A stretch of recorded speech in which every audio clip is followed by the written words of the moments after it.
In today's video, we're going to be talking all about the takeaway.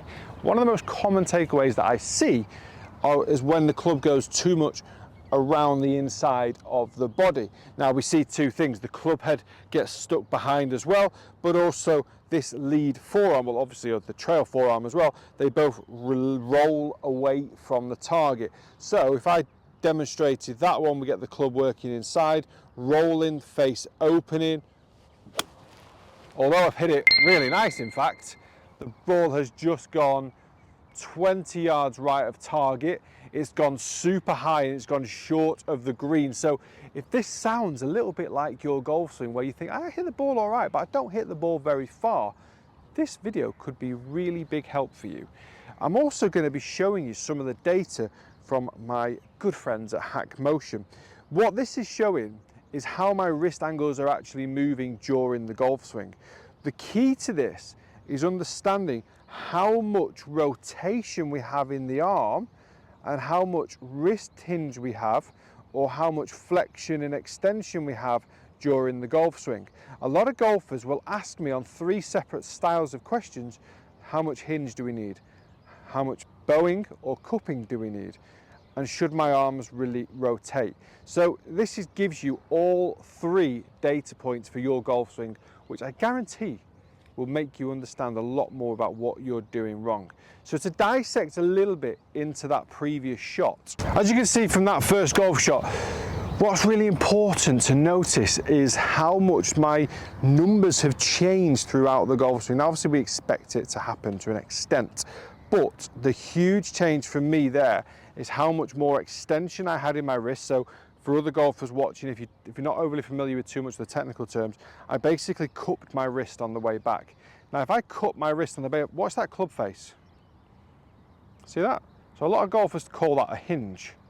Okay, we're going to call it a cup, because what's also happening is my forearm is actually rotating.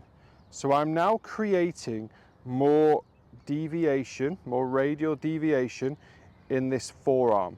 Now if I do that on my golf swing, as I take the club back, I've now got an open face with a club head that's behind my body. What I had to do from that position into the golf ball was effectively square it back up and square up my forearm. So as I did so, the golf club effectively moved past my hands. I managed to hit a great strike, but the loft had increased.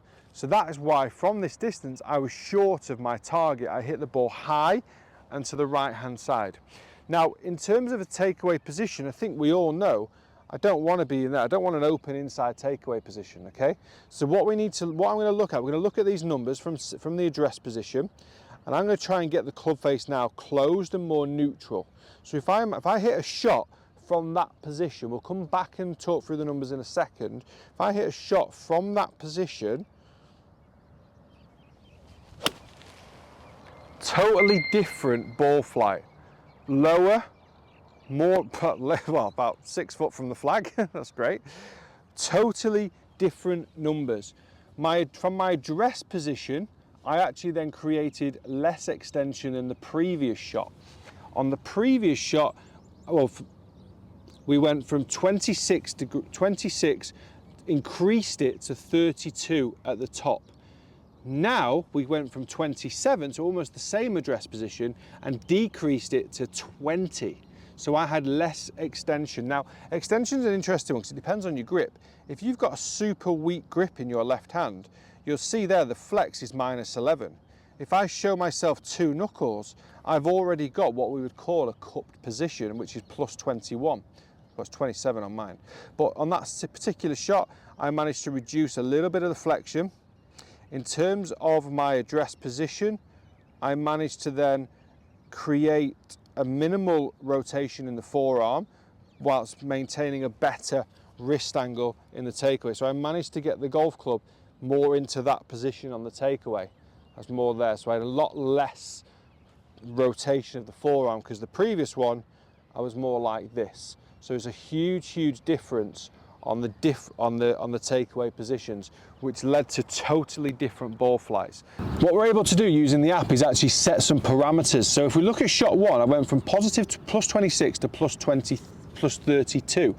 in shot 2 went from plus 27 to plus 20. So I can set my parameters and be like, I actually really enjoyed shot 2. That's what I want to see a little bit more of. So I can set my parameters, and then the app will give you feedback after every shot. It can give you feedback during the swing. You can do some practice drills within the swing to make sure that it's allowing you're in the right position. It'll give you some really nice feedback if it's enjoying your positions, and it will give you some pretty telling feedback if it's not enjoying your positions. So we're going to do some videos in the future where we talk about the practice sessions within the app. The main thing about this video is trying to show you the difference in how your wrists move during the golf swing, the difference between a good takeaway and a poor takeaway, and the difference that it has on the golf ball.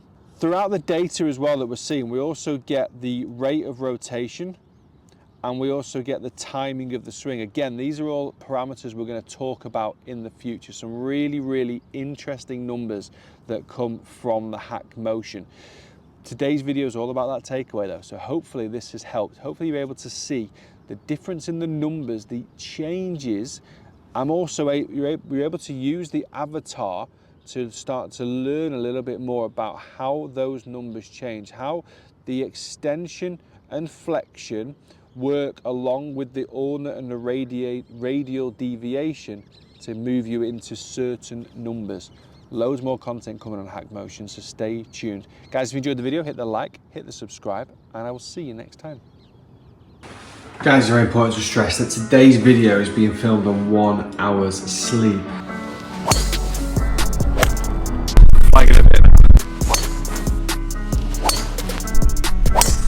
First things first, we need a coffee. A very strong one.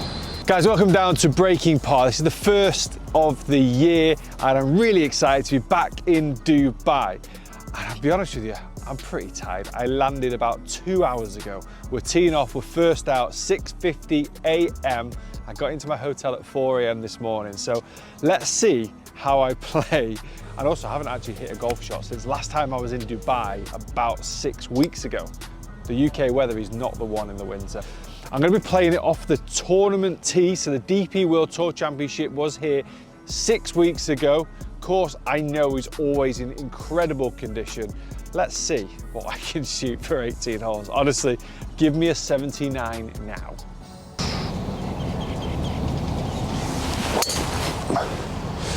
It's hit the fairway. I'll take it.